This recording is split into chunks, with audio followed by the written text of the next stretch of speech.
Hey guys, welcome to part 4 of our video series. Here we're going to talk about execution of your plan and implementing a lifestyle change. So a lifestyle change, as it sounds, requires you to make a pretty intensive change to your life, the way that you're living right now. And that can be really difficult for most people. So what we're going to do is we'll try to start simple. Okay, simple is always best whenever you make any changes. So let's start by taking some small steps, making some small changes to how you're eating right now. So think about, just changing one thing for a week. Okay, so if you could increase your water intake for 1 week and just see how that goes, right? Start there. If you're successful for that week, try to increase it a little bit more the next week. If you want to reduce sugar intake, you can do the same thing. Just take a little bit of the processed foods out of your diet that you currently have for 1 week, and then try and do so again and keep compounding that for the next week, so on and so forth. Another thing you can do is you can try out things like Whole30 and Paleo for a week instead of the whole 30 days. And just see how you do and kind of build off of that. Don't set yourself up for failure and don't try to bite off more than you can chew. Okay. Also, think about starting with why. This is how we stick to a lot of things. Think about starting a new fitness program, right? For example, CrossFit, right? If you're getting into something that's a little harder than what you're used to, it's important to have a reason for doing so. Or on those tough days, if we're in Michigan, so if it's snowing, it's really cold out, and you don't feel like getting out of bed, you need a reason to drive you into that gym. Okay. Think about a couple of these questions here. Why are you doing this? Why is this important to you? What will happen if you make these changes? So if you're successful, how are you going to feel? What's going to happen to you? What changes would that make in your life? Exactly, like, who are you doing this for?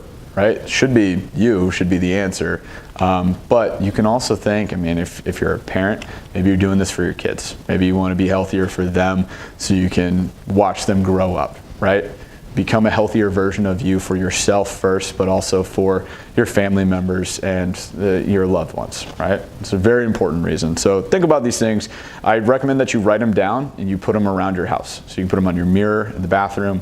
You can put them on your refrigerator, because we're talking about nutrition. That'll help out as well. Somewhere where you're going to see it every day and you're always going to be thinking about it. Okay. So let's talk about how to maintain. So we make all these changes, but we want to stick to it. One of the things that we like to offer is what we call a reward meal. Some people also use the terminology cheat meal. We just think that's a little more negative. So if you think reward meal, what we're doing is we're working for, say, 6 days out of the 7 of the week to stick to this nutrition plan 100%. But we deserve a reward at the end of the week, right? So what we can do is you can pick out 1, 2, maybe 3 meals if you're doing really good for 1 day of the week. Do not spread it out, right? And just go ham, have at it, eat whatever you want, enjoy yourself, be social on that day, go meet some friends at the bar, whatever you want to do, whatever you like to do. Do it that day, get it out of your system, okay? Couple caveats to this though is you want to make sure that you're not wasting your time on undesirable foods just because they're bad for you, right? Stick to the things that you've been strictly craving that week. And do so with caution for this day, right? So your caloric intake for that day should not exceed 2 times your normal caloric intake, right? So we don't want to triple our calories for the day and just get like 6 Big Macs or something like that. Keep it realistic, all right? Drink a lot of water as you do this. Try to, drink that. If you're drinking alcohol, drink it in between drinks. And just increase your water intake for the day. You're going to need that. It'll help balance everything out in the long run. And then try to exercise before indulging. So get a little workout in before you go ahead and you do this stuff. Another recommendation that we have is that you work with some social interaction for survival, right? So rely on your friends and family to help you out. You can start a Facebook group, get your friends into that group, and just work together to complement each other, help each other through tough times. When you're having some struggles or some cravings for something, mention it on that group and police each other and make sure that you don't cheat and do that too early before your reward day. Right? You can do a meal exchange with these friends, and that'll save you a little money, a little time with cooking. So get together, swap meals, get more variety in your eating as well for that week.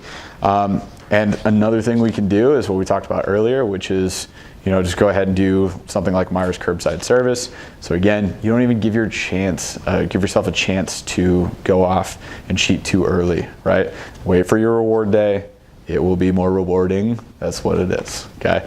So this is the end of our video series. I want to thank you guys for watching these videos. Hopefully this helps you out a lot. If you have questions, again, just email us, info@frictioncrossfit.com. Give us a call, 616-965-1006. We can help you out with nutritional consultations, give you a plan to work with, or even just give you some accountability week to week to make sure that you stick to these things. All right, thanks again.